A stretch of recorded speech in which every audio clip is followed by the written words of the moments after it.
नमस्ते शिक्षार्थी, कैसे हैं आप सभी। उम्मीद करते हैं कि आप लोगों की पढ़ाई बहुत बेहतर चल रही होगी। आप लोग बहुत बेहतरीन तरीके से अपनी एग्ज़ाम की तैयारी कर रहे होंगे।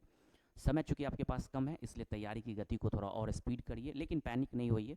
आराम से जो समय बचा है उसको प्रॉपर यूटिलाइज़ करिए। ज़्यादा से ज़्यादा मॉक टेस्ट, ज़्यादा से ज़्यादा आप सेट लगाइए, और उसी में आपकी जो हम पूरी तरह से मदद हो सकती है, पूरी जो आपके लिए हेल्प हो सकती है, वो हम करने का कोशिश कर रहे हैं। पूरी ऊँची उड़ान की टीम आपके लिए पूरी तरह से कोशिश कर रही है, ताकि आपका एक जो रिज़ल्ट है, आपकी जो एक पक्की सीट है, वो कहीं ना कहीं कन्फर्म कर दी जाए।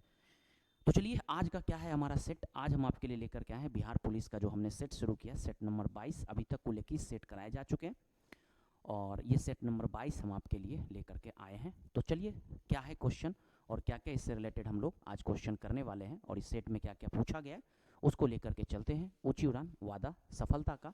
आपके सामने आपका पहला क्वेश्चन आपके स्क्रीन पर ये रहा। 16वें वित्त आयोग के अध्यक्ष कौन है। तो 16वें जो वित्त आयोग है, इसके अध्यक्ष जो हैं, ये अरविंद पनगटिया है ना। ये कौन है? अरविंद पनगटिया। ये वही अरविंद पनगटिया है जो आपको पता होना चाहिए कि जो थिंक टैंक हमारा नीति आयोग बना था 2015 में, उसके ये पहले उपाध्यक्ष के तौर पे काम कर चुके हैं। 2023 में इनकी नियुक्ति हुई है। हालांकि इससे पहले 2014 से लेकर के 18 तक जो है वो एज ए नीति आयोग के तौर पे काम कर चुके हैं। देश का पहला पशु नियंत्रण प्रशिक्षण केंद्र कहाँ खोला गया है। तो ये जो पहला पशु नियंत्रण खोला गया है, ये आपको लखनऊ में खोला गया है। ये कहाँ पे खोला गया? लखनऊ में खोला गया है। पशु नियंत्रण में आपको ये याद रख लेना है कि जो नगर निगम है, लखनऊ नगर निगम, उसका एक जगह है जिसका नाम है जरहरा। उस जरहरा में क्या होगा कि पशुओं को नियंत्रित करने के लिए, पशुओं को और बेहतर उनके कल्याण करने के लिए एक प्रशिक्षण कार्यक्रम जो है 15 दिवसीय चलाया जाएगा, जिसके तहत आवारा कुत्ता जो घूम रहे हैं या फिर अन्य जो जानवर हैं जो रोड पर, सड़क पर हैं, उनको कैसे और बेहतर कार्यक्रम किया जा सके, उनकी नसबंदी करने को लेकर के, ताकि परेशानी ना उनको भी ना हो और उससे संबंधित लोगों को भी दिक्कत ना हो। पशुओं का कल्याण कैसे बेहतर किया जा सकता है, उसकी कौन सी विधि और बेहतर हो सकती है, क्या वैज्ञानिक पद्धति हो सकती है। तो इसी सब के आधार पर 15 दिवसीय एक क्या होगा, प्रशिक्षण होगा, जो कि लखनऊ में कराया जा रहा है। क्वेश्चन नंबर तीसरे पे चलेंगे। स्नातकों को रोजगार क्षमता बढ़ावा देने के उद्देश्य से किस राज्य सरकार द्वारा अप्रेंटिस आधारित डिग्री प्रोग्राम की शुरुआत की गई है। तो ये जो अप्रेंटिस आधारित डिग्री प्रोग्राम की शुरुआत, इसके सेंस में अगर चलेंगे, मतलब इस क्वेश्चन के सेंस में अगर आप चलेंगे, तो आपके लिए तीनों आंसर हो सकता है। उत्तर प्रदेश भी हो सकता है, बिहार भी हो सकता है, और मध्य प्रदेश भी हो सकता है। लेकिन जो सेंस में यहाँ आपका क्वेश्चन पूछ रहा है, उस सेंस में आपको, क्योंकि अप्रेंटिस आधारित स्नातकों के रोजगार के लिए कई राज्यों ने प्रोग्राम चला है, उनमें से मध्य प्रदेश का प्रोग्राम, जिसमें से ग्रेजुएट जो है वो, अगर आप बीटेक से हैं, या फिर अगर आप बीए हैं, या फिर बीएससी हैं, या फिर बी फार्मा हैं, तो ऐसे को रोजगार देने के लिए सरकार क्या कर रही है, एक योजना लाई है, जिसको ग्रेजुएट अप्रेंटिस रोजगार के नाम से, या फिर ग्रेजुएट अप्रेंटिस आवेदन के तौर पे डाला जाएगा, और उसमें मान्यता प्राप्त अगर जगहों से अगर आपने ये सब डिग्री ली है, तो आपके लिए बहुत बेहतर साबित होगा। 6 अक्टूबर 2025 को किसके द्वारा पटना मेट्रो के पहले फेज की शुरुआत की गई है। तो ये अपने बिहार के जो मुख्यमंत्री हैं, अगर इस ऑप्शन के हिसाब से चलेंगे, तो नरेंद्र मोदी नहीं होंगे, द्रौपदी मुर्मू भी जी नहीं होंगे, सी पी राधाकृष्णन भी नहीं, इनमें से कोई नहीं। तो अपने बिहार के जो मुख्यमंत्री हैं, नीतीश कुमार, उन्होंने क्या किया है, इसकी शुरुआत की है। तो नीतीश कुमार जो बिहार के मुख्यमंत्री हैं, उन्होंने इसके पहले फेज की शुरुआत 6 अक्टूबर 2025 को किया है। और उसमें कहा जाता है कि 3 जगहों को आपस में जोड़ने के लिए, खास करके जो बस स्टैंड है, जिसको आईएसबीटी कहते हैं, प्लस वहीं से बगल में जीरो माइल है, फिर वहीं से हटते हुए क्या आपको जीरो माइल के अलावा क्या नाम है आपको, भूतनाथ है। तो उस तीनों को आपस में जोड़ने के लिए ये चलाया जाएगा, जो कि सुबह के 8 बजे से लेकर के रात के 10 बजे तक ये चलेगा मेट्रो। निम्नलिखित में से कौन सा देश विश्व में रेयर अर्थ मिनरल्स का सर्वाधिक उत्पादन करता है। तो देखिए, रेयर मिनरल्स का उत्पादन करने में विश्व में चीन जो है वो नंबर 1 पर है, यानी उत्पादन भी सबसे अधिक करता है, और उत्पादन के साथ साथ इसका जो आप कह सकते हैं कि शोधन भी जो है वो यही करता है। उत्पादन प्लस शोधन को मिला दीजिए तो 99% जो है, 90% सॉरी, ये यही करता है। ठीक है, बाकी इसके बाद फिर ऑस्ट्रेलिया भी करता है, फिर अमेरिका भी करता है। अब इसका उपयोग कहाँ होता है, तो इसका उपयोग, अच्छा कितना उत्पादन करता है पहले ये जान लीजिए। तो 90% करता है। टोटल जो है ये 2,70,000 जो है मीट्रिक टन, 2,70,000 मीट्रिक टन का क्या करता है, ये उत्पादन करता है। और एक और बात इसमें जान लीजिए, इसका उपयोग इलेक्ट्रॉनिक्स गैजेट्स बनाने में, जैसे स्मार्टफोन वगैरह होते हैं वो, या फिर पवन टरबाइन में जो है इसका इस्तेमाल, साथ ही साथ इलेक्ट्रॉनिक्स में, इलेक्ट्रिक्स में इसका इस्तेमाल किया जाता है। भारत में सोलर बिजली पर का सबसे बड़ा जो है क्षमता वाला, ऐसे आप पढ़े होंगे, भदला जो है, भदला गुजरात में बहुत फेमस है, जो कि बहुत ज़्यादा बिजली उत्पादन क्षमता सोलर में है। लेकिन यहाँ 185 वाट से संबंधित किया जो सबसे बड़ा भंडार क्षमता वाला बन रहा है, तो ये जो है बिहार के ही एक जगह है जिसका नाम लखीसराय है, और यही लखीसराय में ही, याद रख लिए कहाँ पे, लखीसराय में ही कजरा, लखीसराय के कजरा में लगभग 1232 यूनिट में, मतलब एकड़ में, यूनिट मतलब एकड़ भूमि में जो है इसकी शुरुआत की जा रही है। और पहले फेज में 681 एकड़ भूमि का पहले फेज में शुरू किया गया, फिर उसके बाद नए सेकेंड फेज में काम किया जाएगा। भारत का पहला आर्टिफिशियल इंटेलिजेंस सिटी कहाँ स्थापित किया जा रहा है? तो ये पहला जो आर्टिफिशियल इंटेलिजेंस सिटी स्थापित किया जा रहा है ये आपको लखनऊ में किया जा रहा है। ये कहाँ पे किया जा रहा है? लखनऊ में किया जा रहा है। लगभग कहा जाता है 2024 में इसको मान्यता मिली, इंडिया एआई मिशन के तहत इसको मान्यता दिया गया, जिसमें एआई सिटी बनाने को लेकर के। तो पहला एआई सिटी जो है वो लखनऊ को जो है वो बनाया जा रहा है। कहा जाता है कि 10 लाख से अधिक जो है युवा लोग हैं उनको प्रशिक्षण दिया जाएगा और उनको रोजगार में कन्वर्ट कराया जाएगा। टोटल 10,732 करोड़ की इसकी लागत है, 10,732 करोड़ की लागत है। 11 अक्टूबर 2025 को लोकनायक जयप्रकाश नारायण की कौन सी जयंती मनाई गई? तो 123वीं जयंती जो है यह लोक प्रकाश जयनारायण की मनाई गई। जेपी आंदोलन इन्होंने ही किया था साल 1974 में, और इन्होंने एक आंदोलन भी दिया था जिसका नाम था संपूर्ण क्रांति, एक नारा दिया था संपूर्ण क्रांति, वो इन्हीं का है। छात्र आंदोलन जिसको आप कहते हैं वो इनके द्वारा ही पटना के गांधी मैदान से शुरू किया गया था, और ये इनकी 123वीं जयंती है। और जो कहाँ पे, तो आपको पता होना चाहिए, सारण जो है आप जिला जानते होंगे, वहीं पर रिविलगंज प्रखंड है, उसी रिविलगंज प्रखंड के सिताब दियारा जो है उस क्षेत्र में इनकी जयंती जो है वो मनाई गई। और जो राधा कृष्णन है ना, सीपी राधा कृष्णन, उनकी अगुवाई में ये किया गया। मोती उत्पादन के लिए चर्चित बेगूसराय गंगा बेसिन के किस राज्य में है? तो बेगूसराय जो है वो बिहार के लिए है, बिहार में ये फेमस है बेगूसराय। और बिहार के बेगूसराय से 50 किलोमीटर के दूर पर एक जगह है तेतरी ब्लॉक में, डंडारी है ना, डंडारी सॉरी ब्लॉक में तेतरी गांव है, वहीं पर जो है एक व्यक्ति है जयशंकर सिंह, वही जो है खेती वगैरह इसका करना शुरू किए। चीन जो है इस पे नंबर 1 पर है। लेकिन मोतियों का शहर किसे कहा जाता है? आपसे सवाल पूछे मोतियों का शहर, तो वो हैदराबाद को कहा जाता है। हाल ही में निम्नलिखित में से कौन सा देश जो है हाल ही में निम्नलिखित में से कौन सा देश अंतर्राष्ट्रीय प्राकृतिक संरक्षण संघ IUCN का नया देश बना? तो जो इसका नया देश बना है वो नया देश आपको कौन बना है, तो आपको दिमाग में बैठा लेना, ये अर्मेनिया बना है, जिसकी अजरबैजान जो है वह राजधानी है ना, सॉरी अजरबैजान कह रहे, येरेवन इसकी राजधानी है। अजरबैजान यहाँ देख ली, ये अर्मेनिया हो जाएगा। और अर्मेनिया अक्टूबर में जो है, याद रखिएगा कब, अक्टूबर में जो है ये एक नया देश बन गया। तो कुल देश की संख्या अब 170 से भी अधिक हो चुकी है। ये घोषणा जो है आबू धाबी में किया गया था, IUN का संरक्षण था, विश्व संरक्षण दिवस के तौर पे, जब विश्व संरक्षण कांग्रेस किया जा रहा था आबू धाबी में, तभी ये बात की क्या की गई, घोषणा की गई कि नया देश जो है वह कौन, तो नया देश अर्मेनिया जो है इसमें शामिल हो रहा है। अर्मेनिया की राजधानी येरेवन है, और अर्मेनियन द्राम जो है वो उसका क्या है, मुद्रा है। Each one of you dash collect a few rupees, each one of you has to collect rupees, ठीक है, यहाँ has शब्द का प्रयोग हो जाएगा। You dash not scrub the floor, the maid will do it. You could you sell, you need not scrub, मतलब आपको ज़रूरत नहीं है स्क्रब करने की, मेड जो आएगी वो ये काम कर देगी। The strike have been called off, the strike have been called off, strike have been called off, जो स्ट्राइक हो रहा था उसको रोक दिया गया, तो कॉल्ड ऑफ हो जाएगा यहाँ पे। उसके अलावा क्या पूछा फिर उसके बाद, सिनोनिम्स ऑफ पंडार, जो पंडार है, पेंडर है, उसका सिनोनिम्स क्या हो जाएगा, तो ये कैसल्स जो है ना, ये इसका क्या हो जाएगा, सिनोनिम्स हो जाएगा। कुछ ऐसी चीज़ें जो आपको डायरेक्टली रट लेना है, क्योंकि इसका कोई फिक्स एक दायरा नहीं है, इसलिए आपको रटना ही पड़ेगा। एक्टिव वॉइस बनाना है, can the parcel B sent by us tomorrow is, तो इसका आंसर क्या हो जाएगा आपको, तो इसका आंसर हो जाएगा can be the parcel sent by us tomorrow, नहीं, can be sent by the parcel tomorrow ये भी नहीं होगा, can the parcel sent by us tomorrow ये हो जाएगा, है ना, क्या हो जाएगा इसका आंसर, डी हो जाएगा। 16 नंबर में पेसिव वॉइस करना है, who can count the star of the sky, by whom can star, यही होगा, by whom can the star counted, तो ये आंसर हो जाएगा। फिर एक्टिव वॉइस करना है, he says I am going to Patna, तो इसका आंसर क्या हो जाएगा, he says that I am going to Patna, तो यही हो जाएगा इसका, है ना, ये क्या हो जाएगा, ए हो जाएगा। चलिए नेक्स्ट क्वेश्चन की तरफ चलिए।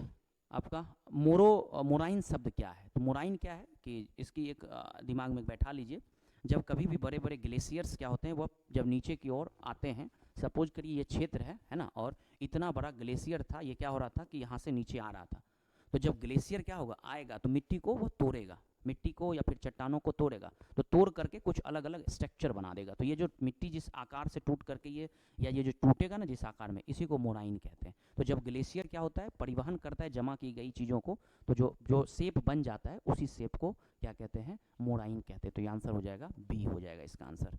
भारत में तृतीयक कोयला का निम्नलिखित में से किस राज्य में पाया जाता है? देखिए भारत में दो तरह का कोयला पाया जाता है, गोंडवाना और तृतीयक, जिसको आप टर्शियरी कहते हैं, जो लगभग लगभग 5.5 करोड़ साल पहले बना है, और गोंडवाना लगभग लगभग 20 करोड़ साल पहले बना है। तो गोंडवाना वाला जो कोयला है वो आपको झारखंड में, उत्तर प्रदेश, झारखंड में, उड़ीसा में, आपको छत्तीसगढ़ में देखने को मिल जाएगा। लेकिन जो तृतीयक कोयला है जिसको आप टर्शरी कोल्स कहते हैं, ये टर्शरी कोल्स आपको जो है मेघालय में देखने को मिल जाएगा, यानी ईस्ट इंडिया जो है वहाँ पर आपको ये कोयला देखने को मिल जाएगा। मुद्रा थर्मल पावर प्लांट जो है वो किस राज्य में स्थित है? तो मुद्रा थर्मल पावर प्लांट जो है ये आपको गुजरात, हाँ ये कहाँ है, गुजरात में है, ये गुजरात में है।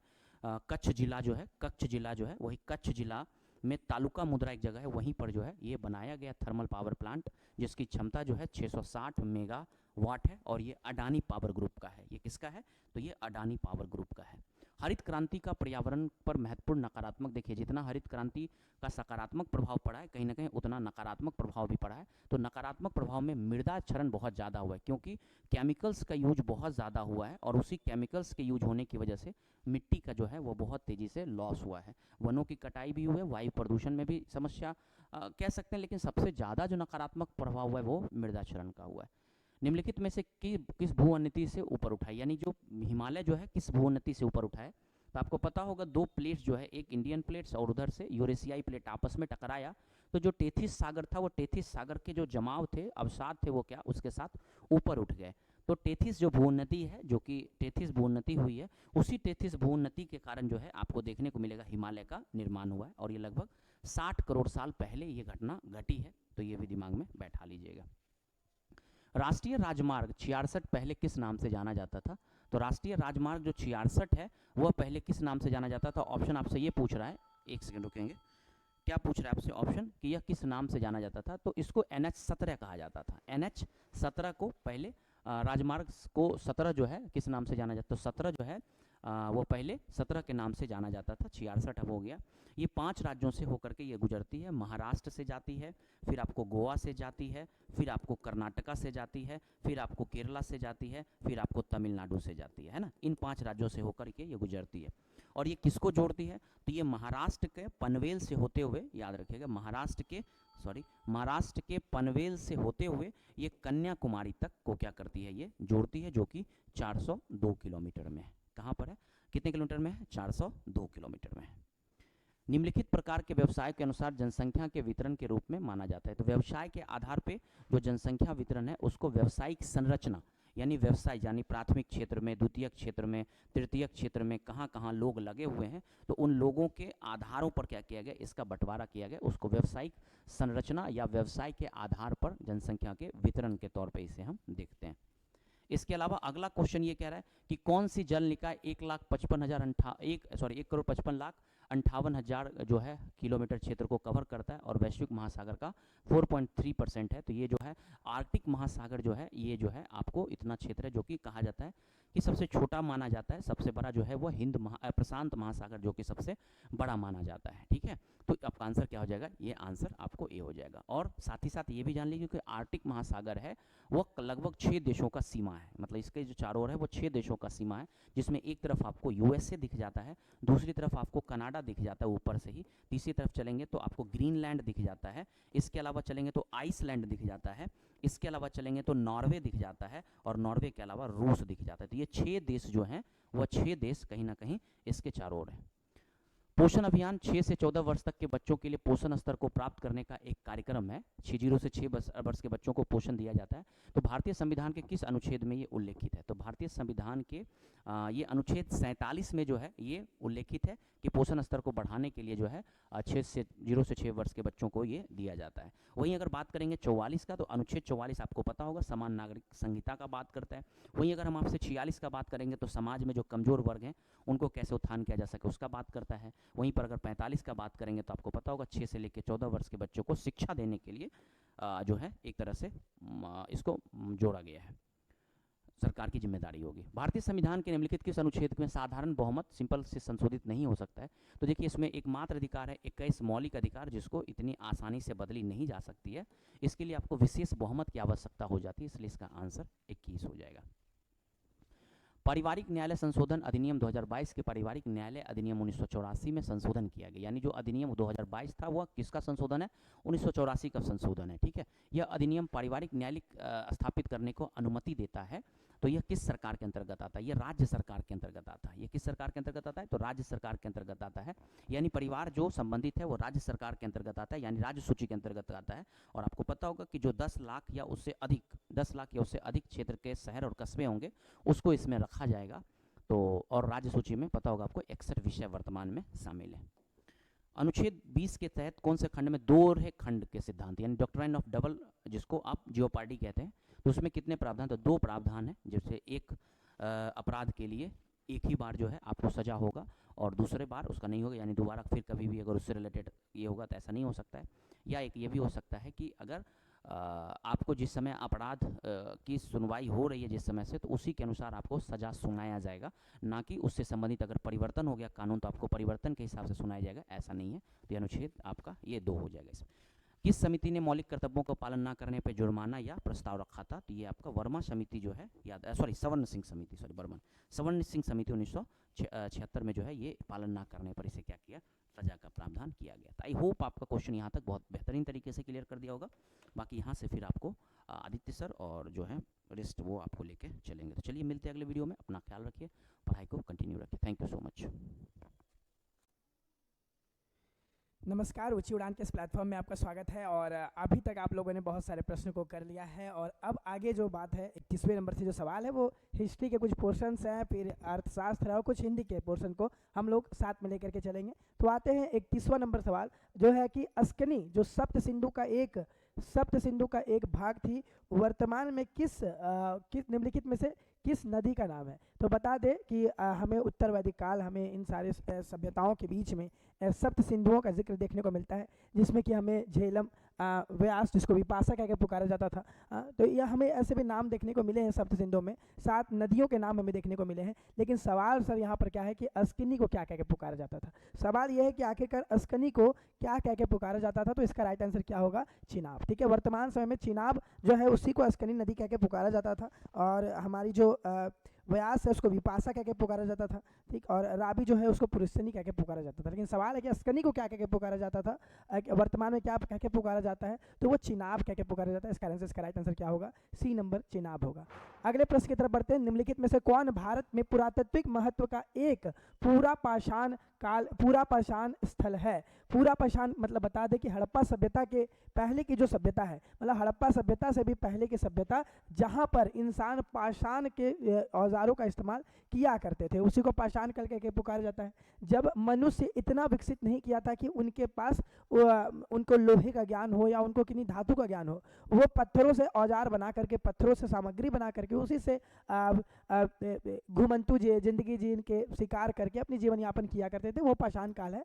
और पाषाण काल हमें 3 भागों में विभाजित दिखता है। एक पूरा पाषाण काल, ध्यान रखिएगा, एक पूरा पाषाण काल, एक मध्य पाषाण काल और एक नव पाषाण काल। ठीक है, हमें 3 पाषाण काल का जिक्र देखने को मिलता है, जिसको पैलियोलिथिक, मेसोलिथिक और नियोलिथिक कह के पुकारा जाता है। तो यहाँ पर बात किया जा रहा है क्या? पूरा पाषाण काल की। तो पूरा पाषाण काल में जान जाइए कि हमें हुंसगनी देखने को मिलता है। ये कर्नाटक का क्षेत्र है दक्षिण भारत के, वहाँ पे हमें ये देखने को मिलता है। तो ध्यान रखिएगा कि पूरा पाषाण काल का जो स्थल है वो हुंसगनी है, जो कि हमें कर्नाटक क्षेत्र के दक्षिण भारत में देखने को मिलता है। अब पूरा पाषाण काल मतलब सबसे पुराना वाला पोर्शन है, मध्य और नव के पहले का पोर्शन है। अतः फाहियान ने अपने घर वापस लौटने के लिए निम्नलिखित में से किस भारतीय राज्य में अपनी यात्रा शुरू की थी? तो अपने घर वापस लौटने के लिए निम्नलिखित में से किस भारतीय राज्य में अपनी यात्रा शुरू की थी? कहाँ पर उनके द्वारा यात्रा शुरू किया गया था? तो वो बंगाल में हमें देखने को मिलता है। ठीक है, चीन के यात्री आए हुए हैं फाहियान। ठीक है, तो याद रखना ये जो है बंगाल में, घर जाने से पहले बंगाल जगहों पर ये घूमते हुए हमें नजर आते हैं। 34वें नंबर सवाल की तरफ बढ़ते हैं कि निम्नलिखित में से किसने वर्ष 1877 में 1877 में अशोक के शिलालेख का एक संग्रह प्रकाशित किया था? अब बता दें 1784, प्लीज़ अपने कॉपी में इन सारी चीज़ों का जिक्र जरूर कर लीजिएगा कि हमें देखने को मिलता है 1784 सर विलियम जोन्स के द्वारा एशियाटिक सोसाइटी ऑफ बंगाल की स्थापना की जाती है। तो ध्यान रखिएगा कि एशियाटिक सोसाइटी ऑफ बंगाल की स्थापना की जाती है सर विलियम जोन्स के द्वारा, जिसमें यह पहल होता है कि जितने भी भारत के जितने भी शिलालेख हैं उन सारे चीज़ों को एक जगह पे संग्रह करके उनके बारे में अध्ययन करना है, उनके बारे में पढ़ाई करनी है, ताकि हम भारत के इतिहास को समझ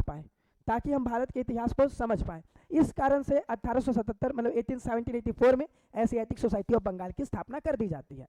सर आगे कहानी बढ़ता है और तकरीबन हमें देखने को मिलता है कि 1838 ईस्वी में, ठीक है, 1838 ईस्वी में एक प्रिंस जेम्स प्रिसेप नाम के एक इंसान है, हाँ जेम्स प्रिसेप करके एक इंसान है, इनके द्वारा जो है अशोक के शिलालेख का अध्ययन किया जाता है। सबसे पहले उसको पढ़ते हैं और फिर अध्ययन करने के बाद खरोष्ठी ब्राह्मणी लिपि में उनकी जो शिलालेख है उनको पढ़ने के बाद 1877 में अलेक्जेंडर कनिंघम के द्वारा उसके पूरे किताबों को एक जगह एकत्रित करके इसके ऊपर संग्रह किया लिखा जाता है, प्रकाशित की जाती है पुस्तक। और एक चीज़ और अपने कॉपी में मेंशन कर लीजिएगा कि अलेक्जेंडर कनिंघम पहले भारतीय पुरातात्विक विभाग के अध्यक्ष भी हैं और साथ ही साथ उनको पुरातात्विक विभाग का जनक भी माना जाता है। तो ये दोनों चीज़ आपको याद रखना है कि कल के सवाल में अगर ये पूछा जाए कि भारतीय पुरातात्विक विभाग के जनक कौन है तो हमें क्या देखने को मिलते हैं, हमें अलेक्जेंडर कनिंघम देखने को मिलते हैं। सेट में सारे सवाल बहुत अच्छे थे, बहुत ही चुनिंदा सवाल, और उम्मीद करते हैं कि कोई गलतियां भी नहीं हुई होंगी,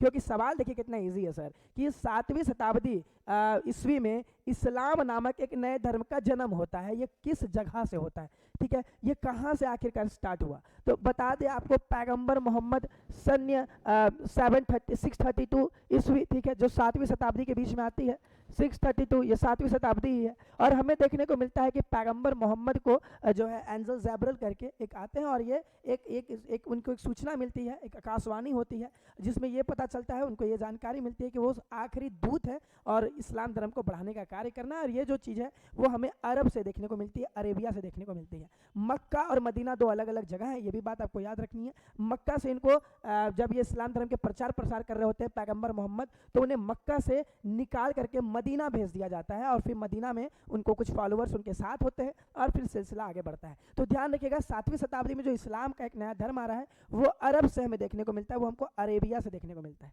बड़ा अच्छा सवाल है कि 3 कवियों पंपा, पोन्ना और रन्ना के 3 रत्न कहा जाता है, ये किस साहित्य से बिलोंग करते हैं? ये कौन सा साहित्य बनाया करते थे? तो बता दे, पंपा जो है वो आदि पुराण जैसे चीज़ों पर किताबें लिखने में प्रसिद्ध हैं और ये जो तीनों हैं ये बहुत बड़े कवि हैं, इनको 3 रत्न माना जाता है। आदि पुराण पे भी कविता लिखते हुए हमें नजर आए हैं। और कन्नड़ साहित्य में, ठीक है, ध्यान रखना है, कन्नड़ साहित्य में जो है ये अपनी रचनाओं को किया करते थे। इस कारण से इसका राइट आंसर क्या होगा? कन्नड़ इसका राइट आंसर होगा। अगले प्रश्न की तरफ बढ़ते हैं। दंती वर्मन या दंती दुर्ग निम्नलिखित में से किस राजवंश के संस्थापक थे? तो किस राजवंश के संस्थापक हैं दंती वर्मन या दंती दुर्ग? ठीक है, तो इसके ऑप्शंस पे देखते हैं। वैसे बता दें कि चालुक्य वंश को हरा करके राष्ट्रकूट वंश जो है दंती दुर्ग के द्वारा शुरू किया गया है, ठीक है, 8वीं शताब्दी में। तो प्लीज़ इस चीज़ का जिक्र याद रखिएगा कि चालुक्य वंश को हराने के बाद राष्ट्रकूट वंश की स्थापना की जाती है 8वीं शताब्दी में और राष्ट्रकूट का ही दंती दुर्ग हमें देखने को मिलते हैं। तो ध्यान रखिएगा किनको हरा करके, चालुक्य को हरा करके 8वीं शताब्दी में जो है राष्ट्रकूट का हमें उदय देखने को मिलता है दंती दुर्ग के द्वारा, और दंती दुर्ग जो है वो राष्ट्रकूट के संस्थापक माने जाते हैं। ठीक है, किनको हरा करके? चालुक्य को हरा करके 8वीं शताब्दी में, ये पोर्शन को याद रखना है। मुक्तेश्वर मंदिर 10वीं शताब्दी में एक हिंदू मंदिर है, तो वो कहाँ पर हमें देखने को मिलता है? ठीक है, तो ध्यान रखना है वो हमें उड़ीसा के क्षेत्र में देखने को मिलता है। मुक्तेश्वर मंदिर जो है वो उड़ीसा के क्षेत्र में है। ठीक है, तो याद रखिएगा मुक्तेश्वर मंदिर जो है वो उड़ीसा में हमें देखने को मिलता है। 40वां नंबर सवाल कि मोहम्मद बिन तुगलक MBT के सिंहासन के उत्तराधिकारी निम्नलिखित में से कौन थे या कौन था? तो बता दें कि इनमें हमें क्या देखने को मिलते हैं। मोहम्मद बिन तुगलक के जो उत्तराधिकारी हैं वो फिरोज शाह तुगलक हैं। बाद में इनको अमीरों के द्वारा इनकी हत्या कर दी जाती है। ठीक है, फिरोज शाह तुगलक गद्दी पर बैठ जाते हैं। तो ध्यान रखिएगा कि फिरोज शाह तुगलक जो है उत्तराधिकारी हैं एक्चुअल में मोहम्मद बिन तुगलक के डेथ होने के बाद।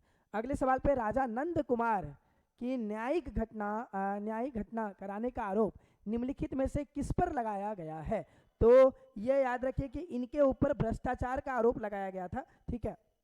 इनके ऊपर राजा नंद कुमार के ऊपर भ्रष्टाचार का आरोप लगाया गया था। राष्ट्रवाद को उदय करने का कार्य कर रहे थे, लेकिन इनके ऊपर भ्रष्टाचार का आरोप लग गया था। और लगाने वाले जो हैं वो सुप्रीम कोर्ट के जज जो हैं एमपे वो भी हैं, वो भी सम्मिलित हैं, और साथ में साथ वारेन हेस्टिंग है। तो ध्यान रखिएगा, वारेन हेस्टिंग के साथ साथ सुप्रीम कोर्ट के जज एमपे, इन दोनों को जिम्मेदार माना जाता है। ये भ्रष्टाचार के आरोप में हमें राजा नंद कुमार को ये लोग फांसी की सजा देते हुए नजर आए हैं। तो ध्यान रखिएगा, इसका राइट आंसर क्या होगा, डी नंबर, वारेन हेस्टिंग। आगे बढ़ते हैं। निम्नलिखित में से किसने लंदन में सर विलियम हर्ट कर्जन वायली की हत्या की थी? तो बता दें, लंदन में जाकर के हत्या करने का कार्य 1 जुलाई 1909 में किया गया था, ठीक है। 1 जुलाई 1909 में ये जा करके इसकी हत्या करते हैं। 1 जुलाई 1909 में जा करके इनकी हत्या करते हैं लंदन में। किनके द्वारा किया गया विलियम हर्ट कर्जन की हत्या? तो ये मदन लाल डिंगरा के द्वारा किया गया है। ध्यान रखिएगा, मदन लाल डिंगरा के द्वारा 1 जुलाई 1909 ईस्वी में कर्जन को जाकर के लंदन जाकर के कर्जन को जाके मार करके आते हैं। तो सोचिए, आज जो हम लोग स्वतंत्र हैं, या फिर आज जो हम लोग इतनी ऊंचाइयों को छू पा रहे हैं विज्ञान और इन सारे क्षेत्रों में, तो इन सबको का क्रेडिट इन्हीं लोगों को जाता है। इन्हीं सारे लोगों के जो एक बहुत बड़े डिसीजंस हैं, जिनके कारण से आज हम लोग स्वतंत्र दिखते हुए नजर आते हैं। निम्नलिखित में से किसने 1879 में महाराष्ट्र में ब्रिटिश राज के खिलाफ सशस्त्र विद्रोह का बिगुल बजाया था? तो बता दें, ये महाराष्ट्र के थे, ठीक है। महाराष्ट्र में इनके द्वारा बिगुल बजाया गया था, और ये 1879 में जो हुई है वो वासुदेव बलवंत फड़के हैं, ठीक है। वासुदेव बलवंत फड़के महाराष्ट्र से बिलोंग करते हैं, और इन्हीं के द्वारा 1879 में ब्रिटिश राज के खिलाफ सशस्त्र विद्रोह चलाते हुए ये नजर आते हैं। अगला सवाल, करसोन दास मूल जी और दादोबा पांडुरंग से जुड़े थे, जिसने जाति व्यवस्था जैसी बुराइयों के खिलाफ काम किया और विधवा पुनर्विवाह को प्रोत्साहित किया? तो विधवा पुनर्विवाह आपको पता है, इन सारे विधवा पुनर्विवाह, इन सारी चीज़ों के ऊपर जिक्र 1849 ईस्वी से चल रही थी, और ये हमारे करने वाले जो हैं वो परमहंस मंडली हैं। इन्हीं के द्वारा इन सारा चीज़ का कार्य कराया जा रहा था 1849 ईस्वी से ही, और ये विधवा पुनर्विवाह सबके ऊपर बात किया जा रहा था, ठीक है। तो ध्यान रखिएगा, परमहंस मंडली उसका राइट आंसर होगा। विधवा विवाह उत्तेजक मंडल, विधवा विवाह के प्रोत्साहन के लिए सोसाइटी की स्थापना 19वीं शताब्दी में उत्तरार्ध में हुई थी। कहाँ पर हुई थी? तो याद रखिएगा कि ये जो है इसकी जो स्थापना है वो हमें विष्णु परशुराम के द्वारा देखने को मिलती है 1865 में, ठीक है।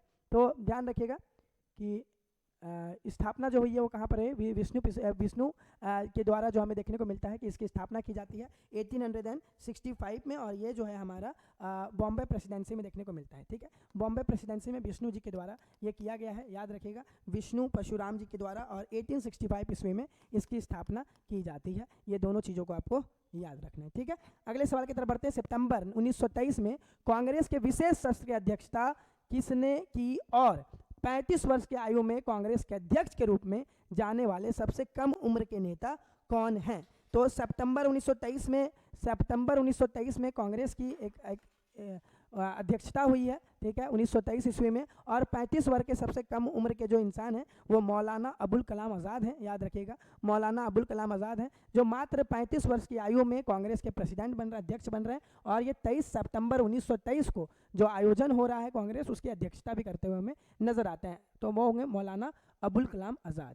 अगला सवाल, 1919 के जलियांवाला बाग नरसंहार, क्यों बोला जा रहा है नरसंहार? क्योंकि बहुत बड़े संख्या में भारतीयों की हत्या की जाती है, ठीक है। जो नरसंहार के लिए किस ब्रिटिश कर्नल को अमृतसर के कसाई के रूप में याद किया जाता है? तो 1919 में जो हमें देखने को मिलते हैं, 1919 में 13 अप्रैल 1919 याद ही होगा ये दिन, ये काला दिन, जिसमें जो इल्ज़ाम लगता है वो पूरी डायर के ऊपर लगता है, ठीक है, General O'Dwyer, resident Dyer. और इस डायर के ऊपर हमें यह आरोप देखने को मिलता है कि इन्होंने बस इसलिए क्योंकि कर्फ्यू लगा हुआ था, उसके बाद सब लोग एकत्रित थे और ये लोग जो है सेलिब्रेट कर रहे थे अमृतसर के बैसाखी पर्व को, तो इनके द्वारा जाकर के मार दिया गया, इसका आरोप जो है लगता है, ठीक है। अगला प्रश्न, उस ऑपरेशन का नाम क्या था जिसके कारण हैदराबाद राज्य में को भारत में विलय कराया गया। वीपी मेनन और सरदार वल्लभ भाई पटेल, ये दो नाम तो आपको हमेशा याद होगा, हमेशा दिमाग में जहन में सरदार वल्लभ भाई पटेल देखने को मिलते हैं हमारे ध्यान में, जिनके द्वारा पूरे राज्य को जो है एकता के साथ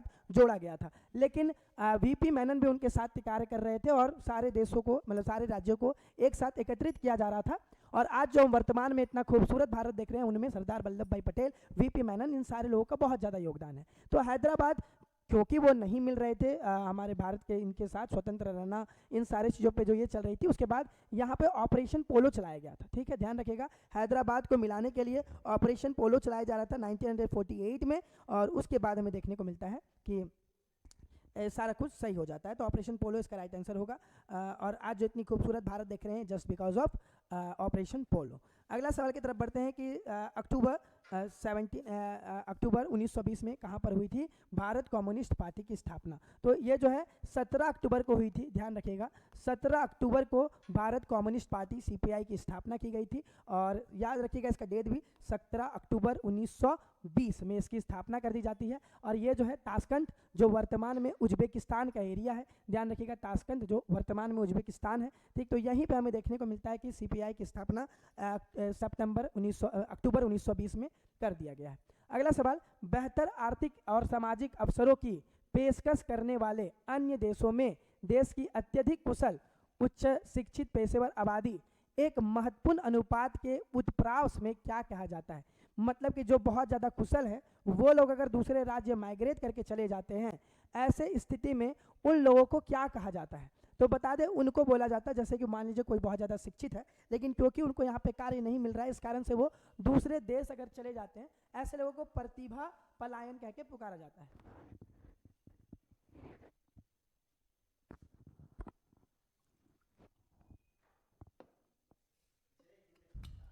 तो ऐसे लोगों को क्या कहा जाता है? ऐसे लोगों को प्रतिभा पलायन कह के पुकारा जाता है। तो ध्यान रखिएगा। तो हमें क्या देखने को मिलता है कि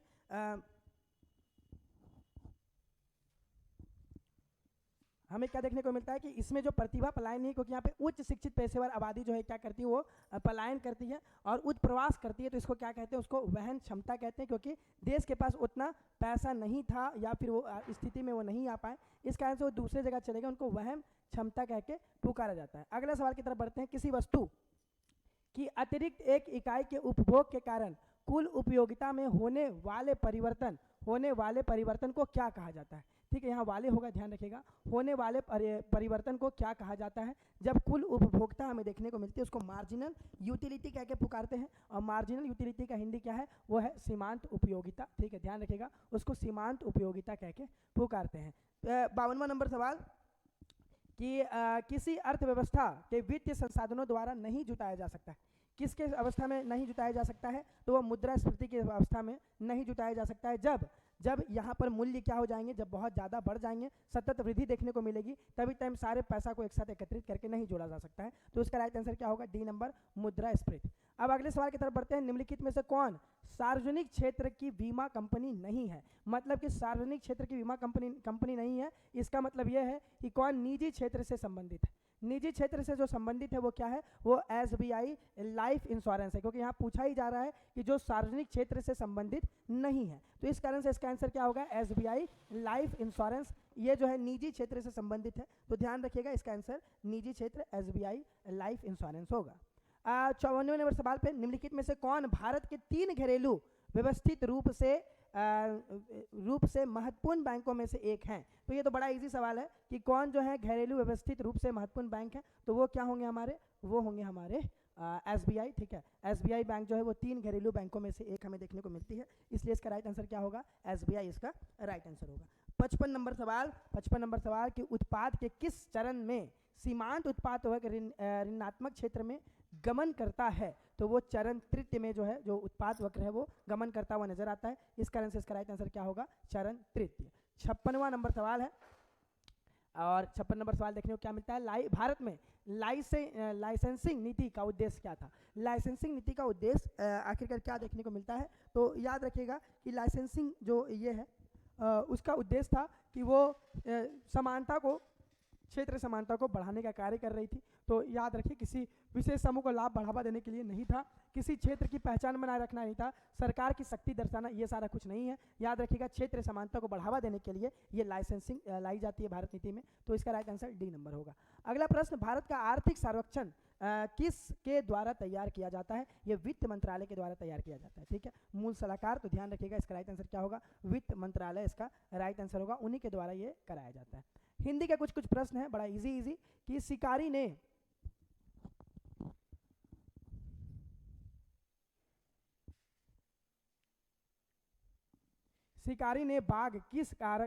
ने बाघ मारा किस कारक का उदाहरण है? तो बताना है कि शिकारी ने जो है उन्होंने बाघ को मारा, इसमें ने भी आ रहा है, तो ध्यान रखिएगा इसका राइट आंसर क्या होगा? कर्म कारक। कर्म कारक क्यों कहा जा रहा है? क्योंकि शिकारी ने मारा है बाघ को, तो जो कर्म पे ये प्रभाव देखने को मिल रहा है, इस कारण से इसका राइट आंसर क्या होगा?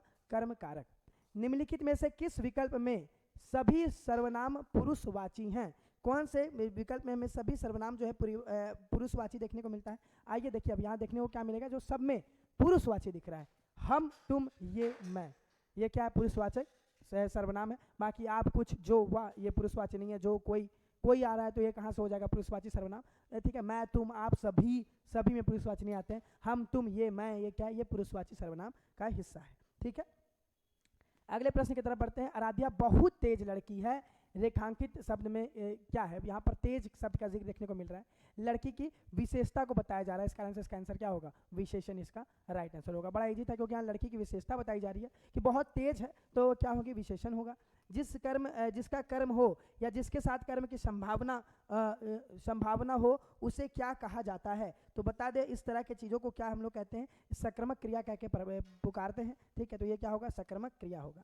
शबल कौन सा समास है? ठीक है, ध्यान रखिए, यहाँ पे एक मिसिंग ऑप्शन है, आते हैं जरा सा ऑप्शंस पे कि अच्छा शबल कौन सा समास है, इधर साइड आ जाएगा। तो शबल जो है हमें क्या देखने को मिलता है? शबल जो है वो हमें कर्मधारय समास देखने को मिलता है। तो क्या होगा? शबल जो है वो कर्मधारय समास है। अंतर्मुखी शब्द का विलोम शब्द क्या होता है? जो इंट्रोवर्ड होते हैं, ठीक है, जो इंट्रोवर्ड होते हैं, जो अंतर्मुखी, जो इंट्रोवर्ड होते हैं, उसको क्या कहते हैं? जो कहीं जाते हो, ना बोलना चाहते हो, बोलने से कतराते हो, तो उनको हम लोग अंतर्मुखी कहते हैं। तो उसको बोलते हैं एक्सट्रोवर्ड। मतलब कहीं भी गए, बोलने आ रहा है, किसी चीज़ को एक्सप्रेस कर पा रहे हैं, उसको क्या बोलेंगे? बाहरी मुखी, मतलब कि वो एक्सट्रोवर्ड है, वो खुल के बोल सकता है। सीधे मुँह बात ना करना, बोलते हैं ना कि गए थे भैया, बड़ा आराम से अच्छे से बात कर, सीधे में वो बात ही नहीं किया, तो ये क्या दर्शाता है? ये घमंड को दर्शाता है कि वो बहुत ही घमंडी इंसान होगा, ठीक। अगले प्रश्न की तरफ बढ़ते हैं। निम्नलिखित शब्दों में कौन सा शब्द शुद्ध है? ये बहुत इजी था। संस्कृत सर ऐसे नहीं लिखते हैं, संस्कृत नहीं होता है, संस्कृत ऐसे होता है, ठीक है। तो ये तो बड़ा इजी सवाल था कि संस्कृत को ऐसे ही लिखा जाता है। अगला सवाल कि निम्नलिखित में से विशेषण को चुनना है, कौन सा विशेषण है? भलाई, मिठास, थोड़ा या स्वयं। अगर पूरा आप लोग सेट बना रहे हैं तो बहुत इजी होगा कि थोड़ा जो होगा वो विशेषण होगा। हम लोग बहुत बार ऐसे ऑप्शंस को काटे हैं, क्योंकि मीठा विशेषण हो सकता है, मिठास विशेषण नहीं होता है। निम्नलिखित में से सूर्य का परिवाची शब्द क्या है? बड़ा इजी है, देख लेते हैं। दहक नहीं होगा, पावक नहीं होगा, लोचन नहीं होगा। तो क्या होंगे हमारे? दिनकर हमारे राइट आंसर होंगे। सूर्य के पर्यायवाची जो है वो दिनकर है, ठीक है। बाकी पावक और दहन नहीं है। बाकी जो 68 नंबर सवाल है विज्ञान का प्रश्न है, और विज्ञान और साइंस आप मनोज सर के साथ लेकर के, मनोज सर आपके साथ चलेंगे। तो थैंक यू, और ऐसे ही सेट को प्लीज़ बनाते रहें और अपने लाइफ और अपने एग्ज़ाम के करीब तक आप पहुँचते जाएँ, ठीक है। तो ऑल द बेस्ट, और उम्मीद करते हैं कि आप ऐसे ही यूँ ही सेट को बनाते जाइएगा। जय हिंद, नमस्कार, स्वागत है आप सभी का ऊंची उड़ान के सफलता सीरीज में। तो अभी हम लोग स्टार्ट कर चुके हैं बिहार कांस्टेबल का सेट नंबर 22। तो इसमें अभी साइंस और मैथमेटिक्स कवर करने वाले हैं। तो चलिए देख लेते हैं साइंस का क्वेश्चन। हमारा पहला क्वेश्चन है, धूप के चश्मे की क्षमता होती है। तो धूप के चश्मे की क्षमता जो होती है वो 0 डायोप्टर होती है, ठीक है। कितना होता है? 0 डायोप्टर होता है। हालांकि ये किसी दोष के निवारण के लिए इसका प्रयोग नहीं किया जाता है। धूप के चश्मे का प्रयोग किसी दोष के निवारण के लिए नहीं किया जाता है। ये प्रकाश से बचाने के लिए, यानी चकाचौंध रोशनी वगैरह से बचाने के लिए, पराबैंगनी किरणों से बचाने के लिए, इन सब के लिए इसका प्रयोग होता है। फिर बात कर लेते हैं हम लोग नेक्स्ट क्वेश्चन की। तो नेक्स्ट क्वेश्चन हमारा क्या हो जाता है? समांतर क्रम में जुड़े प्रत्येक आर प्रतिरोध के 3 एक समान प्रतिरोधकों का प्रभावी प्रतिरोध क्या होता है? तो इसका एक फार्मूला होता है 1/r equation equal to 1/r1 plus 1/r2 plus 1/r3। इसको जब सॉल्व करेंगे तो हमारा कितना आ जाएगा? तो 1/r इक्वेशन बराबर 1 to 3/r आ जाएगा। इसको सीधा करेंगे तो ये भी सीधा हो जाएगा। तो आंसर हमारा जो आ जाएगा r/3 आ जाएगा, जो ऑप्शन बी में दिया हुआ है। ऑप्शन बी में दिया हुआ है। नेक्स्ट क्वेश्चन देख लेते हैं। लेंस की पावर का माप किसके द्वारा किया जाता है? तो लेंस का पावर जो मापते हैं हम लोग वो डायोप्टर में मापते हैं, डायोप्टर में, ठीक है। एम्पियर विद्युत धारा मापते हैं, केल्विन तापमान मापते हैं, कैंडेला ज्योति तीव्रता मापने में प्रयोग लाया जाता है। यदि कोई वस्तु प्रति सेकेंड 10 दोलनों का निष्पादन करती है तो किलो हर्ट्ज में इसकी आवृत्ति कितनी होगी, ठीक है। तो आवृत्ति का फार्मूला क्या होता है? तो आवृत्ति का फार्मूला होता है दोलनों की संख्या बटे सेकेंड, ठीक है। ये तो फार्मूला हो गया, लेकिन यहाँ पे किलो हर्ट्ज में इसको बदल देना है। 10 दोलनों को किलो हर्ट्ज में बदल देंगे तो किलो के लिए आपको पता है कि 1 पे 3 जीरो लगाया जाता है, ठीक है। तो 10 बटे इसको हर्ट्ज से किलो हर्ट्ज में बदलेंगे तो 1,000 कर देंगे और इसको सॉल्व करेंगे तो हम कितना आ जाएगा? 0.01 आ जाएगा, ठीक है। 0.01 ऑप्शन बी सही हो जाता है।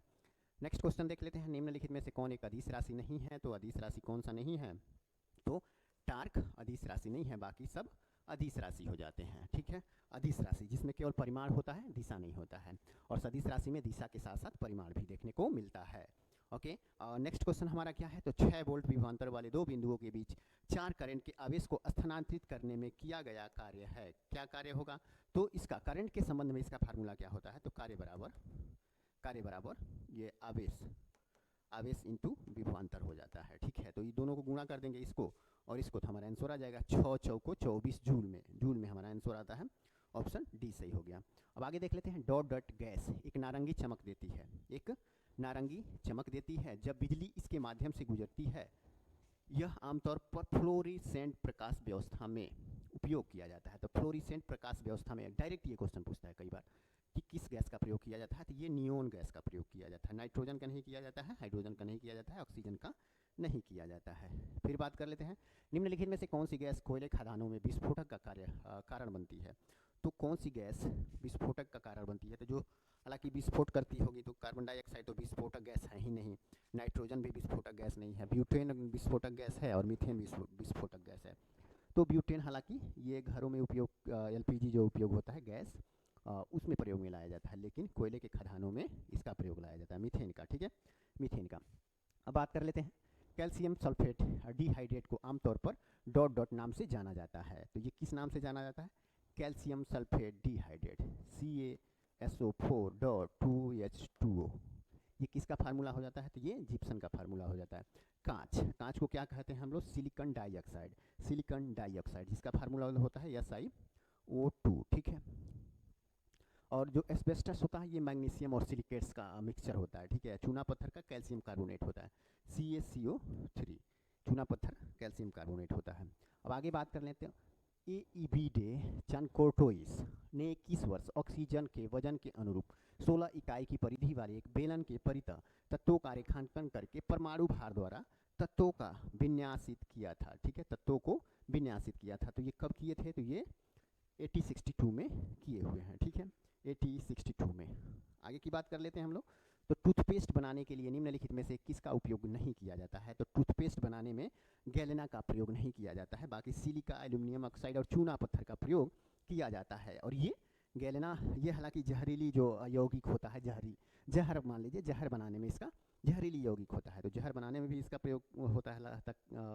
जो खतरनाक यौगिक होता है खास करके उसमें ये प्रयोग होता है। जहर में अक्सर देखते होंगे उसमें ये प्रयोग होता है। गैलेना सीसा का अयस्क है, ठीक है। अब देख लेते हैं हम लोग नेक्स्ट क्वेश्चन हमारा हो जाता है, ठीक है। नेक्स्ट क्वेश्चन है हमारा। पानी का उपयोग करके दांतों की सड़न को सुरक्षित और प्रभावी ढंग से रोकने के लिए यह निम्नलिखित में से किस प्रक्रिया के अधीन है? ये दांतों के क्षरण को रोकने के लिए फ्लोराइजेशन का प्रयोग किया जाता है, ठीक है, फ्लोराइजेशन। आयोडीनीकरण क्या है? तो नमक में आयोडीन मिलाने की जो प्रक्रिया होती है उसको कहा जाता है क्लोरीनीकरण। ये जल को शुद्ध करने में इसका प्रयोग किया जाता है, ठीक है। क्लोरीन से जल को शुद्ध करने में क्लोरीनीकरण का प्रयोग किया जाता है। अब आगे देख लेते हैं हम लोग। डॉट डॉट एक ऐसे वातावरण को संदर्भित करता है जिसमें ऑक्सीजन आसानी से उपलब्ध हो। तो ऑक्सीजन वहीं उपलब्ध होगी जहाँ पे एक तरह से वायवीय वातावरण वाला माहौल होगा, तो यहाँ पे वायवीय सही हो जाता है, ठीक है। जहाँ पे वायु होंगे वहीं वायवीय होगा, तो वायु में ऑक्सीजन उपलब्ध होगा। अवायवीय तो होगा नहीं। अम्लीयता तो हालांकि ये pH मान जो जितना कम होगा उसमें अम्लीयता ज़्यादा देखने को मिलेगी, ये उससे संबंधित है। तो हमारा सही ऑप्शन सी हो जाता है। आगे देख लेते हैं। एक जीवित कोशिका की संपूर्ण सामग्री को डॉट डॉट के रूप में जाना जाता है, ठीक है। एक कोशिका, शरीर की कोई एक जीवित कोशिका है, उसकी संपूर्ण सामग्री को डॉट डॉट के रूप में जाना जाता है, जिसमें साइटोप्लाज्म और नाभिक शामिल होते हैं। तो क्या हो जाता है, तो वो हो जाता है प्रोटोप्लाज्म। प्रोटोप्लाज्म में साइटोप्लाज्म और नाभिक भी शामिल होते हैं, और ये जीवित कोशिका की संपूर्ण सामग्री लगभग इसमें पाई जाती है। ओके, ये दोनों तो कोशिकांग हो जाते हैं, माइटोकॉन्ड्रिया, लाइसोसोम, ये कोशिकांग हो जाते हैं। इसको कोशिका का पावर हाउस कहा जाता है, माइटोकॉन्ड्रिया को। ये भी पूछता है पावर हाउस, कोशिका का पावर हाउस कहा जाता है। इसको तो आत्मघाती थैली कहा जाता है, इस कोशिकांग को आत्मघाती थैली कहा जाता है, क्योंकि इसके पास बहुत पावरफुल पाचक एंजाइम होते हैं, ठीक है, तो इसलिए इसको लाइसोसोम को आत्मघाती थैली कहा जाता है। प्रोटोप्लाज्म हमारा सही ऑप्शन हो गया। कोशिका झिल्ली, तो झिल्ली कोशिका के ऊपर का एक आवरण होता है, ठीक है, तो ये कोशिका के बाहर का हो गया। अब देख लेते हैं नेक्स्ट क्वेश्चन हमारा हो जाता है, बल्बों के ठीक से बंद न होने के कारण सूजी हुई नली नीली नसों को कहा जाता है, ठीक है। बल्बों के ठीक से बंद नहीं होने के कारण सूजी हुई नीली नस जो हमारे शरीर में होता है उसको क्या कहते हैं, तो बैरिकेड सीरा कहते हैं, बैरिकेड सीरा कहते हैं। अब ये सीरा जो होता है ना, कभी कभी ये सही तरीके से कार्य नहीं करता, तो ब्लड उल्टा प्रवाहित होने लगता है। जब उल्टा प्रवाहित होने लगता है तो हमारे शरीर का जो नस होता है वो सूज जाता है, ठीक है। तो हालांकि उस समय रक्त वो नसें नीली दिखाई देती है, ये इसी के कारण होता है, बैरिकेड सीरा के कारण। बैरिकेड सीरा। निम्नलिखित में से कौन भोजन नली नहीं है? यहाँ पूछ रहा है भोजन नली नहीं है। भोजन नली में कौन कौन शामिल हो जाते हैं? तो एक तो मुख गुहा हो जाता है, मुख या मुख गुहा जिसको कहते हैं, मुख। उसके बाद आ जाता है ग्रसनी, उसके बाद ग्रास नली, उसके बाद आ जाता है अमाशय, ठीक है, अमाशय। उसके बाद छोटी आंत। अमाशय के भी 3 हिस्से होते हैं, छोटी आंत में भी 3 हिस्से होते हैं, ठीक है। उसके बाद आ जाता है बड़ी आंत। बड़ी आंत के बाद क्या आता है, तो गूदा, ठीक है। ये सब क्या है, तो ये भोजन नली के तहत आते हैं। भोजन यहाँ से शुरू होता है, यहीं से हालांकि कुछ मुख से एंजाइम निकलते हैं जो पाचन का कार्य शुरू कर देते हैं। उसके बाद ग्रसनी में जाता है, फिर ग्रास नली में, फिर अमाशय जो पेट हमारा दिखता है वो, उसके बाद छोटी आंत में जाता है, फिर बड़ी आंत में, और गुदा के रास्ते बाहर निकल जाता है वेस्ट मटेरियल। तो ये हो गया भोजन नली। तो ये स्वर यंत्र, ये तो ध्वनि से संबंधित है, तो ये तो हमारा ऑप्शन होगा नहीं। थाइमस एक ग्रंथि, अंतस्रावी ग्रंथि, जो कहाँ पे होता है, सीना पे, यहाँ पे होता है, ठीक है, एकदम बीच में सीना के, ये थाइमस होता है। ग्रास नली हमारा सही ऑप्शन होता है, ग्रास नली, ठीक है, ये यहाँ पे ग्रास नली है। महाधमनी, हालांकि ये तो ब्लड को, शुद्ध ब्लड को हमारे हृदय से शरीर के अन्य भागों में ले जाने का कार्य करता है, ठीक है, महाधमनी।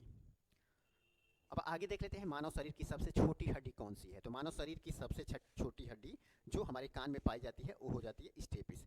हालांकि ये भी दोनों कान में ही पाए जाते हैं, ठीक है, लेकिन ये भी छोटे हैं, लेकिन इससे छोटे नहीं है, ये सबसे छोटी हो जाती है। मेटाटार्सल, ये पैर की हड्डी हो जाती है, ठीक है, पैर की हड्डी हो जाती है। अब आगे का क्वेश्चन हम लोग देख लेते हैं, कैमेलिया साइनेसिस एक पौधा है जो डॉट डॉट पैदा करता है, तो ये चाय को पैदा करता है, ठीक है, चाय से संबंधित है। फिर देख लेते हैं द्विकोरकीय प्राणियों के एक उदाहरण की पहचान करें। तो द्विकोरकीय प्राणी जो होते हैं ना, उसमें 2 ही हालांकि कोर यानी कि त्वचा पाई जाती है, ठीक है, जो डर्मिस होती है, एक अंदर की त्वचा और एक बाह्य त्वचा पाई जाती है। जैसे हो गया हाइड्रा, जेलीफिश, सी एनीमोन, ये सब हो जाते हैं, ये 2 कोरकीय जीव हैं, ठीक है। इनमें 2 ही अंग पाए जाते हैं, एक बाह्य त्वचा, एक अंदर का त्वचा, ठीक है, बाकी कोई अंग नहीं पाया जाता है। ये कौन से हो जाते हैं, तो सिलेंट्रेटा जो होते हैं, सिलेंट्रेट जिसको भी कहा जाता है, सिलेंट्रेटा या निडेरिया जिसको कहते हैं, ये इस समूह में आते हैं। ओके, आगे देख लेते हैं। डॉट डॉट के शरीर का अनुप्रस्थ काटीय भाग गोलाकार होता है, इसलिए इसे गोलकृमि कहा जाता है, ठीक है। ये कौन सा हो जाए, तो जो स्केलेरेमिन्थिज हैं, स्केलेरेमिन्थिज, ये इनको गोलकृमि के नाम से भी हम लोग जानते हैं, गोलकृमि के नाम से भी हम लोग जानते हैं, ठीक है। इनको हम लोग तो चपटे कृमि के नाम से जानते हैं, चपटे कृमि के नाम से जानते हैं। मोलस्का में तो वे जीव आ जाते हैं जिनके जो शरीर होते हैं वो बड़े कोमल होते हैं, तो उस कोमल शरीर को सुरक्षा देने के लिए ऊपर से कैल्शियम का परत लगा रहता है। जैसे देखिएगा घेंघा होता है, सीपी वगैरह होती है जो जलीय जीव हैं, ठीक है, उनके ऊपर कैल्शियम का एक टाइट परत लगा रहता है, उनका जो शरीर होता है बड़ा ही कोमल होता है। इसी में ऑक्टोपस भी आ जाता है, ऑक्टोपस, लेकिन उसके ऊपर कैल्शियम का परत नहीं रहता है, ठीक है, लेकिन शरीर उसका बड़ा कोमल रहता है, वो अपने अलग तरीके से ही उसको एडजस्ट करता है। तो कई बार क्वेश्चन पूछता है मोलस्का समूह का, संघ का वो कौन सा जीव है जिसके ऊपर कैल्शियम की परत नहीं पाई जाती है, तो ध्यान रखिएगा कौन सा हो जाता है, ऑक्टोपस हो जाता है। ओके, आगे देख लेते हैं, ये भी द्वि आकार की अभी हम लोग पढ़े हैं, ठीक है। ऊपर वाला क्वेश्चन द्विकोर की प्रणाली, तो उसी के तहत आते हैं टिनोफोर। आगे की बात कर लेते हैं।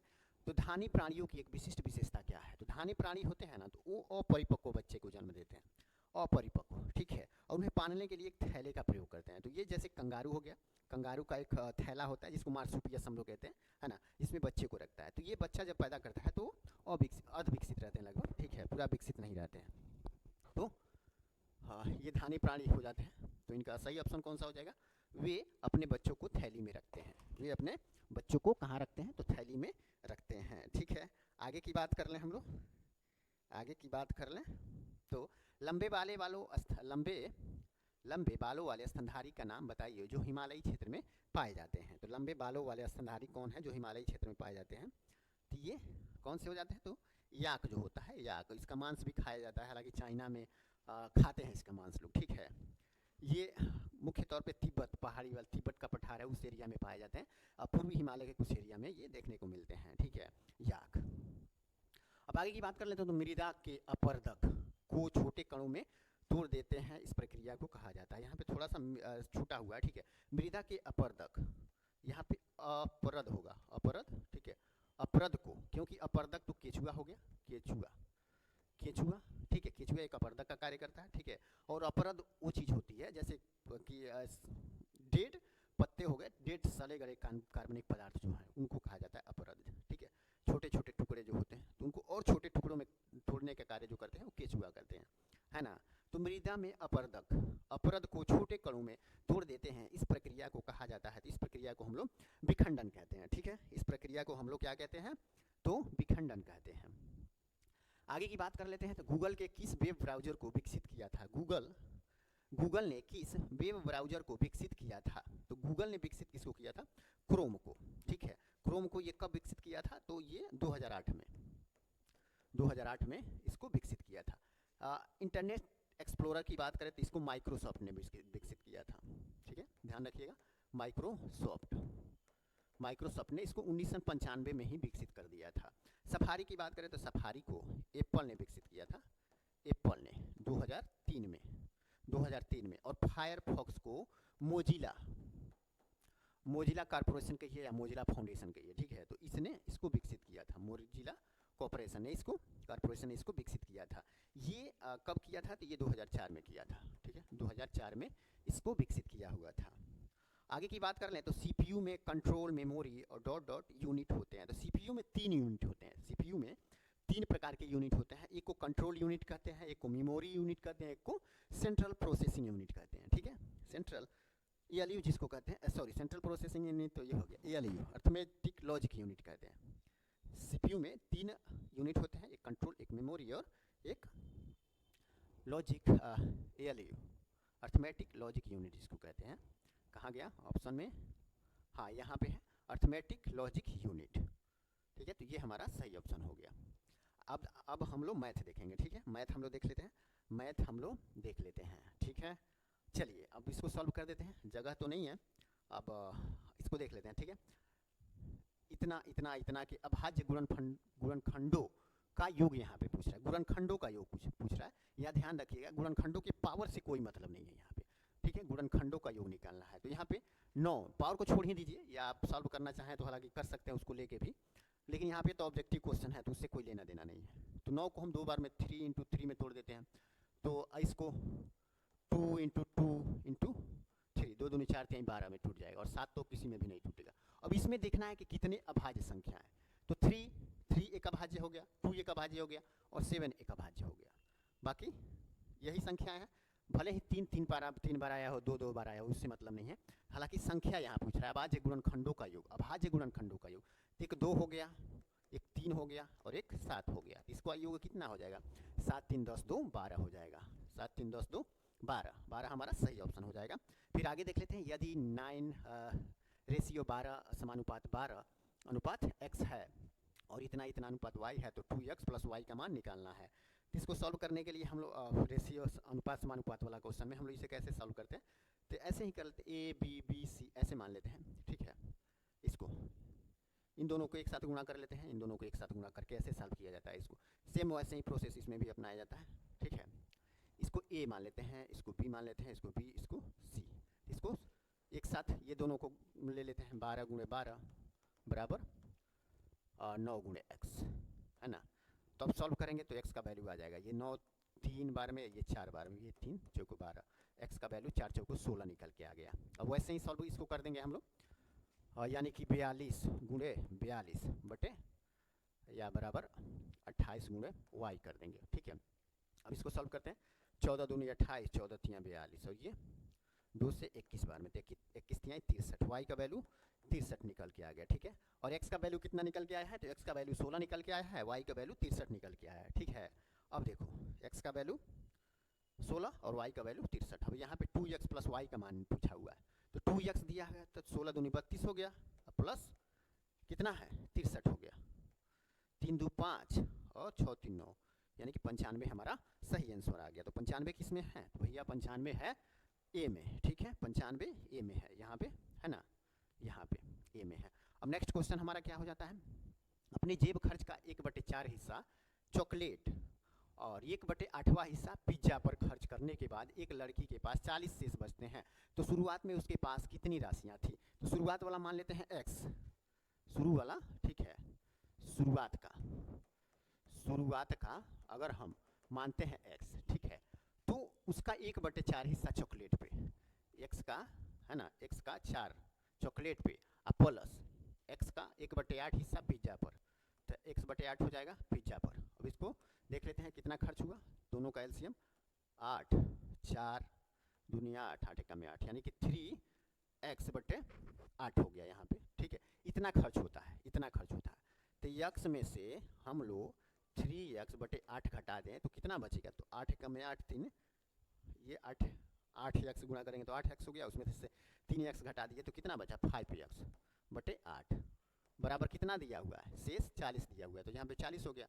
अब देखो इसको सॉल्व करेंगे तो हमारा आंसर आ जाएगा, ये x है 5 × 8 40 और 8 × 8 64, यानी x का वैल्यू निकल के आ गया 64, ठीक है, x का वैल्यू 64 निकल के आ गया, जो ऑप्शन किस में है, तो ऑप्शन बी में दिया हुआ है, ठीक है, ऑप्शन बी में दिया हुआ है। नेक्स्ट क्वेश्चन हम लोग देख लेते हैं। नेक्स्ट क्वेश्चन हमारा है, यदि किसी संख्या के 1/4 का 2/3 32 है तो संख्या ज्ञात करना है। संख्या को किसी संख्या, तो इसी संख्या को भी x मान लेते हैं, ठीक है, सेम वैसे ही ऊपर जैसे माने हैं, तो किसी संख्या का 1/4 का 2/3 32 है, तो x मानते हैं, तो x का 1/4 का 2/3 बराबर कितना है 32 है, तो संख्या ज्ञात करना। अब इसको सॉल्व करेंगे तो हमारा आंसर निकल के आ जाएगा, ठीक है। तो ये 2 से 16 बार में कट गया। अब इसको गुणा करते हैं, 16 चौको 64, 64 गुणे 3, 4 3 12, 6 3 18 19, 192 हमारा आंसर आ जाएगा। किस में है 192, तो ऑप्शन डी में 192 दिया हुआ है, ठीक है। आगे हम लोग देख लेते हैं, एक संख्या के 2 गुणे, एक संख्या जिस नहीं दिया है, ये संख्या नहीं दिया है, कोई संख्या है एक संख्या, उसका 2 गुना और 52 के 3 गुने का योगफल 352 है, तो संख्या को भी x मान लेते हैं, क्या जाता है, तो एक संख्या का 2 गुना यानी x का 2 गुना, ठीक है, प्लस यहाँ दिया है योगफल, ठीक है, और 52 के 3 गुना, 52 गुणे 3 बराबर कितना हो गया, तो 342 हो गया, यही दिया हुआ। अब यहाँ पे हम देखो सॉल्व करेंगे तो x का वैल्यू निकल के चला आएगा, 2x प्लस 52 तिहाई कितना हो जाएगा 156 हो जाएगा क्या, ठीक है, 156 बराबर 342, और 156 इधर आएगा तो माइनस में चला जाएगा, तो 12 में से 6 यानी कि 6, 13 में से 5 जा 8, और ये 186 निकल के आ गया। x का वैल्यू हमारा सॉरी ये तो 2x का वैल्यू आया, ठीक है, तो x का वैल्यू इसको काटेंगे तो 9 3 93 निकल के आया, x का वैल्यू कितना निकल के आया, तो 93 निकल के आया, है ना। अब क्या पूछ रहा है, अब देखिए x का वैल्यू 93 याद रखिएगा। अब इसको थोड़ा सा हटाते हैं, अब देखो संख्या के 4 गुना, अब 93 का 4 गुना, ठीक है, 93 का 4 गुना और 52 के 2 गुने का योगफल, 52 दूनी 52 गुणे 2, ठीक है, 4 तिहाई 12, 9 चौको 36, 36 36 36 और 1 37, है ना, यही हो जाएगा, और 52 दूनी 104, 4 2 6 7 3 1 476 निकल के आ रहा है, किसमें है भैया 476, ऑप्शन सी में दिया हुआ है, 476 ऑप्शन सी में है। और नेक्स्ट क्वेश्चन हो जाता है, चार्ल्स और श्रेया की उम्र के बीच 6 साल का अंतर है। जब उन्होंने 30 साल पहले एक दूसरे से शादी की थी तो चार्ल्स की उम्र का 4 गुना उतना था जितना कि श्रेया की उम्र का 5 गुना था। तो उनकी वर्तमान उम्र का योग क्या होगा? चलिए देखते हैं। चार्ल्स और श्रेया यहाँ दिया हुआ है, चार्ल्स और श्रेया दोनों पति पत्नी हैं, ठीक है। तो यहाँ एक चार्ल्स हो गया और एक श्रेया हो गई, श्रेया, ठीक है। तो अगर इसकी उम्र, श्रेया का उम्र x मान लेते हैं तो ये 6 साल बड़ा है चार्ल्स इससे, तो x प्लस 6 है, ये वर्तमान उम्र है, ध्यान रखिएगा वर्तमान उम्र है।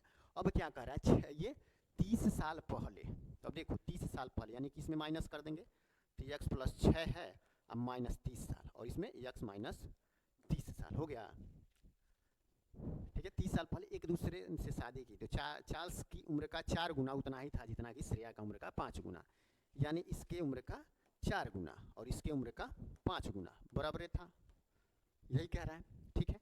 तब इसको सॉल्व कर देते हैं, यहाँ पे इसको करेंगे तो ये -24 आ जाएगा, ठीक है। अब इसको 4 से गुना कर देते हैं तो यहाँ पे 4x हो गया प्लस माइनस में है, ठीक है, माइनस 24 चौको 96 हो जाएगा और इधर क्या हो जाएगा 5x अपान 15 है माइनस 150, ठीक है।